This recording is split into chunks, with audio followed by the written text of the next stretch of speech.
이런 마음을 알 수 있는 방법이 하나 있습니다. 사람은 반응을 보이게 되어 있습니다. 안녕하세요, 상아입니다. 괜히 나만 마음이 힘든 것 같고 제대로 사랑한 건지 내가 알아차리지 못한 건지 대체 이 사람이 마음이 있는 건지 없는 건지 추후에라도 다시 또 후회할지 이러한 것을 판단하기가 쉽지 않을 겁니다. 그래서 오늘 아무도 다뤄본 적이 없는 주제인 상대방이 마음이 남아있는지 후회할 수 있는 건지에 대해서 어떻게 체크하고 바라봐야 할지 방법을 알려드리겠습니다. 내가 만났던 사람이 마음이 어떤 상태이고 추후에 어떻게 전개될지 예측이 정확히 가능하다면 힘들어할 사람은 아무도 없을 겁니다. 그래서 오늘 여러분이 궁금증과 마음을 더 덜어드리고자 준비해봤습니다. 그리고 후회를 잘하거나 연락이 쉽게 잘 오는 유형의 영상은 수없이 다뤘으므로 추후에 이 영상이 끝나고 링크를 남겨둘 테니 참고해주시고요. 이별 당시 정말 마음이 없는 것처럼 보여도 이게 끝이 아니라 추후에 뒤바뀌거나 달라지는 경우들도 수없이 많고요. 이별 당시 마음이 있었는데 시간이 흘러 더 괜찮아지는 경우들도 있고요. 다들 그런 경험 한 번씩은 있을 겁니다. 이처럼 대체 어떻게 해야 상대방 마음이 남아있는 건지 확인할 수 있는 방법이 있을까요?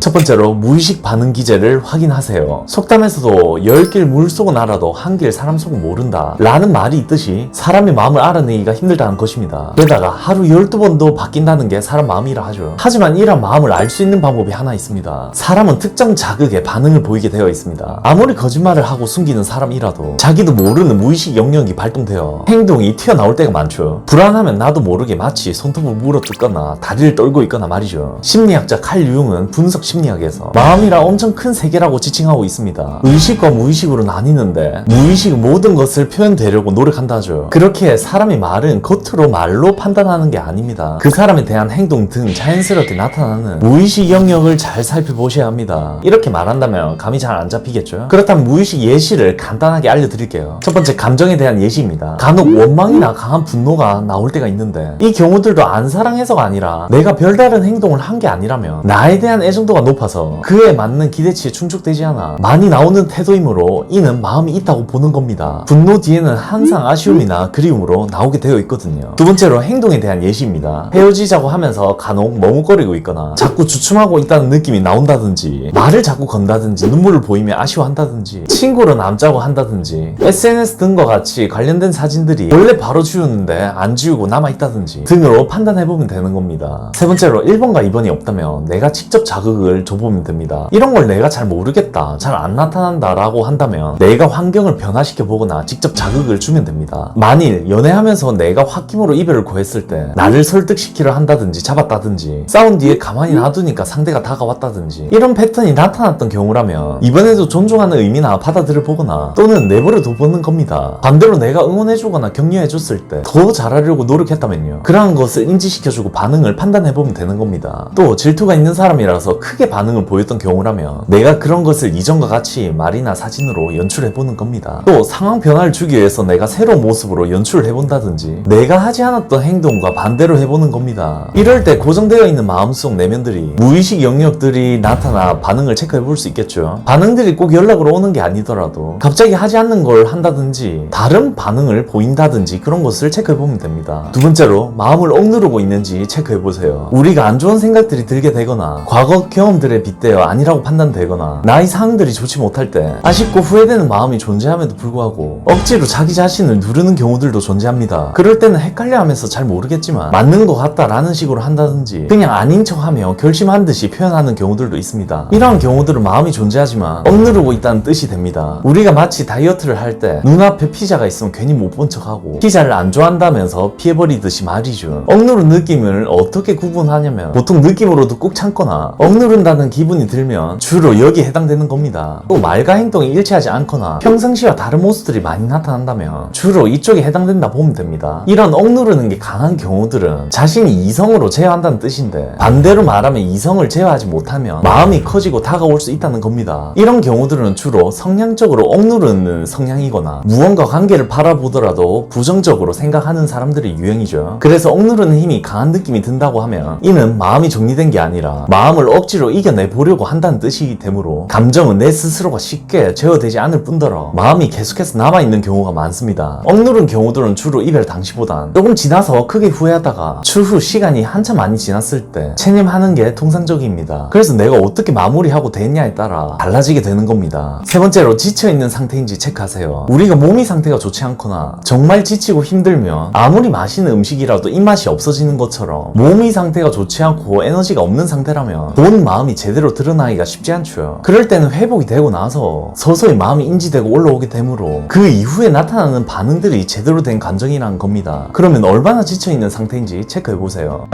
마음을 측정할 수 있는 지표들은 무수히 많습니다. 중요한 건 내가 관계에 대해서 가볍게 바라본 게 아닌 노력했고 내 마음이 온전해진 상태에서 올바르게 바라보고 대처했다면 누구든지 상대방 아쉬움이 남을 수밖에 없다는 겁니다. 관계라는 건 상대성이고 내가 어떤 반응과 행동을 남겼냐에 따라서 상대방도 달라지기 때문이죠. 그러니 간혹 사연에서도 저는 한번 끝이면 끝인데 이 사람은 왜 이렇게 힘든지 모르겠어요 라면서 힘들어하는 경우들도 있는 겁니다. 그러니 감정의 영향을 받지 마시고요. 나 스스로를 한결 더 온전한 상태로 만드시고 이 상황을 바라보고 나아갈 수 있도록 노력해 주시면 좋겠습니다. 그러면 이 관계를 절대 후회하지 않고 현명하고 올바르게 판단되어 나아가는 방향이 분명히 정해지실 겁니다.